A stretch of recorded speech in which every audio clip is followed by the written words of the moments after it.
Welcome to Navata TV. నేను పావని. ఈరోజు మన నవత టీవీ స్పెషల్ ప్రోగ్రాంలో భాగంగా హనీ ట్రాప్ గురించి మాట్లాడుకుందాం.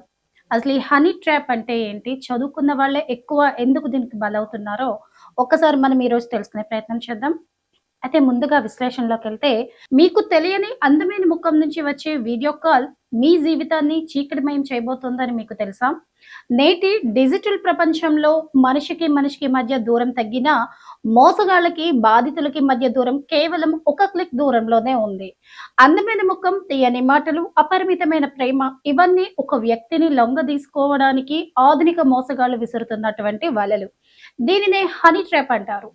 ఇది కేవలం ఆర్థిక దోపిడీ మాత్రమే కాదు. ఒక వ్యక్తి యొక్క ఆత్మ గౌరవాన్ని సామాజిక హనీ ట్రాప్ మోసాలు ప్రజలు ఎలా బలి అవుతున్నారో తీసుకోవాల్సిన జాగ్రత్తలేంటో దాని వాస్తవాల గురించి తెలుసుకుందాం. అయితే డిజిటల్ యుగంలో సోషల్ మీడియా, మొబైల్ యాప్‌లు మన జీవితంలో భాగమయ్యాయి.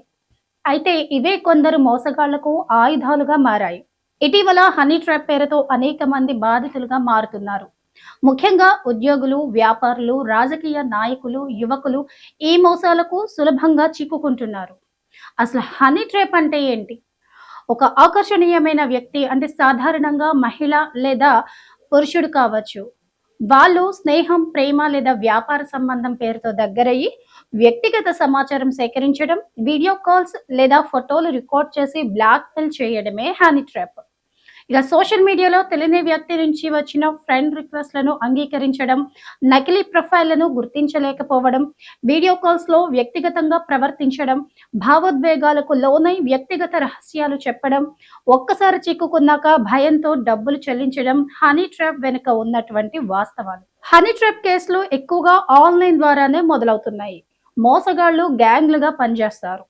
ఒకసారి డబ్బు ఇచ్చినా బ్లాక్‌మెయిల్ ఆగదు. బాధితుల్లో చాలా మంది పరువు భయంతో ఫిర్యాదు చేయరు.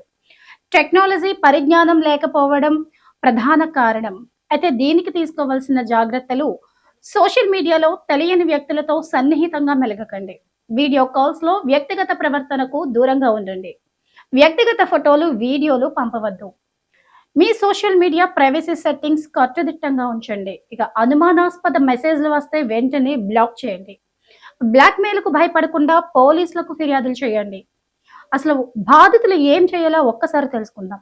హనీ ట్రాప్‌కు గురైతే వెంటనే కుటుంబ సభ్యులు లేదా విశ్వసనీయుల సహాయం తీసుకోవాలి. సైబర్ క్రైమ్ పోలీసులకు ఫిర్యాదు చేయడం ద్వారా చట్టపరమైనటువంటి రక్షణ లభిస్తుంది. ఆలస్యం చేయడం మోసగాళ్లకు మరింత అవకాశం ఇస్తుంది. ఇక సలహాలు, సూచనల ప్రకారంగా హనీ ట్రాప్ మోసాలు మన అప్రమత్తత లోపాన్ని ఉపయోగించుకుంటున్నాయి. కాస్త జాగ్రత్త, అవగాహన ఉంటే ఈ మోసాల నుంచి తప్పించుకోవచ్చు. పరువు కంటే భద్రత ముఖ్యమని గుర్తుంచుకొని అవసరమైనప్పుడు ధైర్యంగా చట్టాన్ని ఆశ్రయించడమే ఉత్తమ మార్గం. ఇక సమయస్ఫూర్తిని పాటిద్దాం. సైబర్ నేరాలు, హనీ ట్రాప్‌లను తరిమికొడదాం. హోదాను మరియు మానసిక ప్రశాంతతను చిన్నాభిన్నం చేసే ప్రమాదకరమైనటువంటి నేరం ముఖం తెలియని వ్యక్తి ఇచ్చే ఒక్క వీడియో కాల్ మీ జీవితాంతం ఒక పీడకలగా మారే ప్రమాదం ఉంది. మోసగాళ్లు సామాన్య ప్రజల కంటే ఎక్కువగా సమాజంలో పలుకుబడి ఉన్నవారు, ప్రభుత్వ ఉద్యోగులు మరియు ఒంటరిగా ఉన్న వ్యక్తులను లక్ష్యంగా చేసుకుంటారు. వీరి ప్రొఫైల్స్ ద్వారా వారి ఆర్థిక పరిస్థితిని ముందే అంచనా వేస్తారు. మీరు సోషల్ మీడియాలో పెట్టే ఫోటోలు, వెళ్ళే ప్రదేశాలు, మీ ఆసక్తుల ఆధారంగా వారు మిమ్మల్ని ఆకట్టుకునేలా మాట్లాడతారు. మీకు నచ్చిన అంశాలనే వాళ్ళు ప్రస్తావిస్తూ మీకు దగ్గరవుతారు. మీరు నగ్నంగా ఉన్నప్పుడు లేదా అభ్యంతరకరంగా ఉన్నప్పుడు వీడియో కాల్స్ రికార్డ్ చేయడం, ఆ తర్వాత వాటిని మొత్తం కాంటాక్ట్ లిస్టులకు లేదా యూట్యూబ్‌లో పెడతానని బెదిరించడం వీరి ప్రధాన ఆయుధం. ఒక్కసారి భయపడి డబ్బు చెల్లిస్తే అది ముగింపు కాదు, అది ఆరంభం మాత్రమే. బాధితుడిని ఎంతవరకు పీడించవచ్చో అంతవరకు వేధిస్తూనే ఉంటారు. ఇక గుర్తుంచుకోండి, పరువు భయం కంటే ప్రాణం భద్రత ముఖ్యం.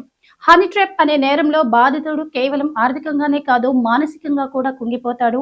సమాజంలో పరువు పోతుందనే భయంతో ఆత్మహత్యలకు పాల్పడే వారు కూడా ఉన్నారు. కానీ ఇక్కడ మనం గ్రహించాల్సింది ఒక్కటే, తప్పు చేసింది మీరు కాదు, మిమ్మల్ని ట్రాప్ చేసిన వారు. ఇక డిజిటల్ యుగంలో మీ ప్రైవసీని కాపాడుకోవడమే మీకున్న అతిపెద్ద రక్షణ కవచం. ఎక్కడో తెలియని చోట ఎవరికో భయపడి మీ జీవితాన్ని పణంగా పెట్టకండి. చట్టం మీ వైపు ఉంది. సాంకేతికత మీకు తోడుగా ఉంది. మీ మౌనం మోసగాళ్లకు బలం. మీ ధైర్యమే వారి పతనం. అపరిచితులతో అప్రమత్తంగా ఉందాం. ఆకర్షణ వెనుక దాగి ఉన్న అనర్థాలను గుర్తిద్దాం. జాగ్రత్తగా ఉండండి.